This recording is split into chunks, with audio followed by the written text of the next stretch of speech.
Hi guys, welcome back to the channel. I don't know if any of you have used a laser bore sighter before. Basically what you do is you insert it into the end of your barrel, switch it on, so that's on now.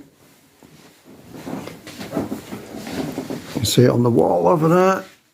Then you look down your scope and you adjust until the dot is in your crosshairs, and there you go, and hopefully it's somewhere near when you've finished.